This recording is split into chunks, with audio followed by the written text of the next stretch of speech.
ہمارے حضرت مفتی رشید احمد صاحب رحمہ اللہ تعالیٰ فرمایا کرتے تھے کہ بیوی کو میکے نہ جانے دیا کرو. ان کی بات ہے, میں نہیں کہہ رہا, یہ میں بھی اتنا بڑا نہیں ہوں کہ میں اتنی بڑی بڑی باتیں کروں بیٹھ کے.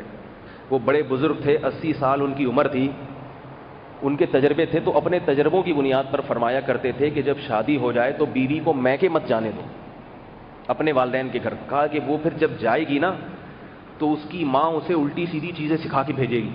یہ وہ کہتے تھے, میں نہیں کہہ رہا بھائی, میرے اپنے 3-4 سسرال ہیں, مجھے وہ افورڈ کرنا مشکل ہو جاتا ہے پھر. ٹھیک ہے, وہ پھر کہیں گے یہ کیسی باتیں کر رہا ہے. بڑے بوڑھے بزرگ تھے, وہ ان کی بات صرف نقل کر رہا ہوں بغیر کسی تبصرے کے. فرماتے تھے وہ کیا کرتی ہیں, الٹی سیدھی, تجھے کیا کھلا رہا ہے, کیا پلا رہا ہے, کتنی جیب خرچی کتنی دیتا ہے, یہ الٹی الٹی باتیں نا تو لڑوانے والی ساری.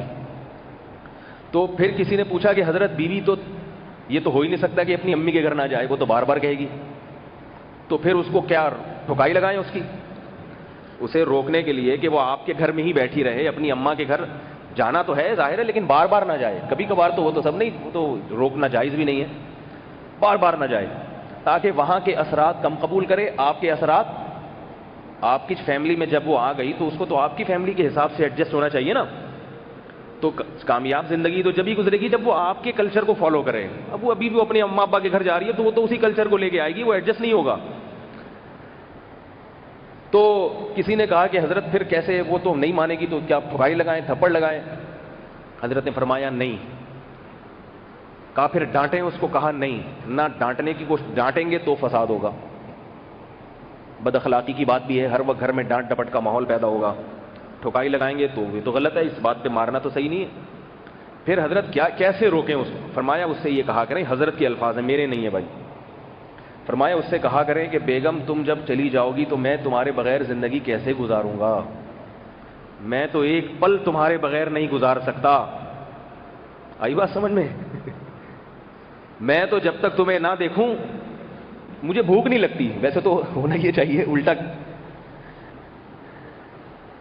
الٹا کہہ دیا, لیکن کچھ بھی ٹوپی کرانی ہے نا, ٹوپی تو کچھ بھی کرائی جا سکتی ہے. بھائی تم جب گھر سے چلی جاؤ گی تو گھر تو مجھے جیل خانہ لگتا ہے, سونا سونا لگتا ہے. یہ محبت کی باتیں کریں پگھل جائے گی, وہ کہے گی میں کہاں جا رہی ہوں, کس نے کہا میں دنیا چھوڑ سکتی ہوں, آپ کا گھر نہیں چھوڑ سکتی.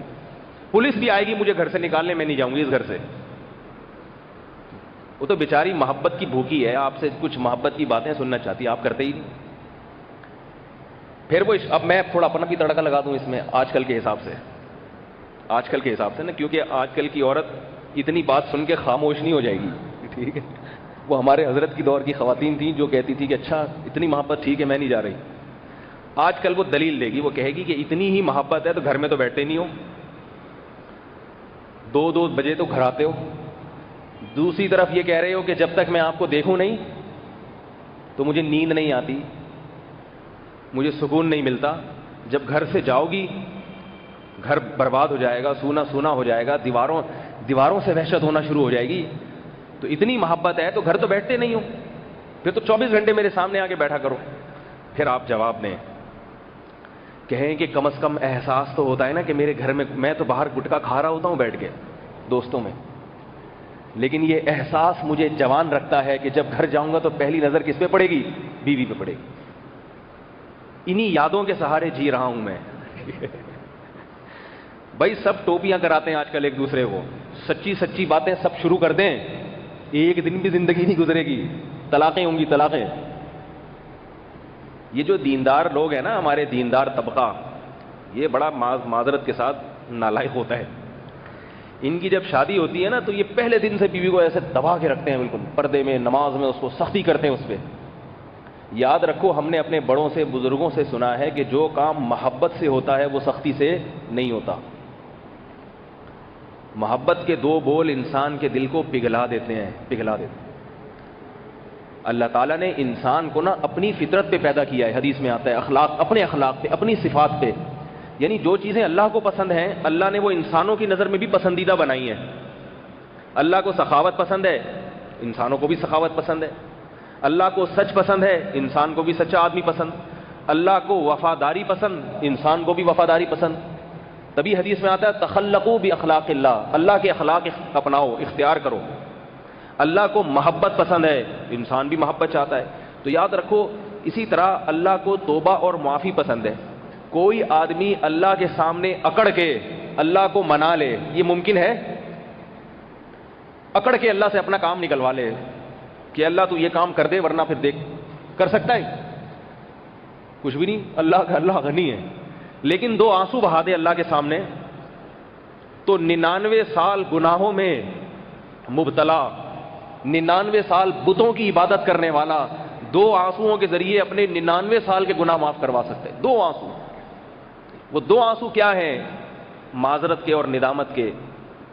تو اس سے پتہ چلتا ہے کہ اللہ کی عادت کیا ہے کہ جب اس کے سامنے کوئی جھک جاتا ہے، اس کے سامنے کوئی ایکسکیوز کر لیتا ہے، اس کے سامنے کوئی معذرت کر لیتا ہے، اللہ معاف کر دیتے ہیں. کیونکہ اب یہ بدماشی نہیں دکھا رہا، اب یہ کیا کر رہا ہے؟ محبت سے.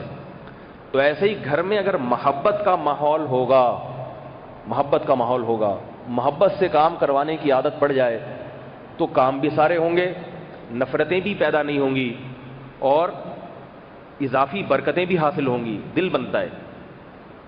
تو اس لیے یہ خاص طور پر دیندار حضرات سے کہوں گا کہ بھائی ایک دم جو ہے نا ڈنڈے لے کے سر نہیں پھوڑا کرو. تانے، تمہارے تو ابا بھی ایسے، تمہاری تو اماں بھی ایسی، تمہارے تو بھائیوں کو بھی میں جانتا ہوں، خاندان ہی صحیح نہیں ہے تمہارا. تو جب نہیں ہے تو پھر شادی کیوں کی بھائی؟ پہلے تو خاندان دیکھا جاتا ہے نا.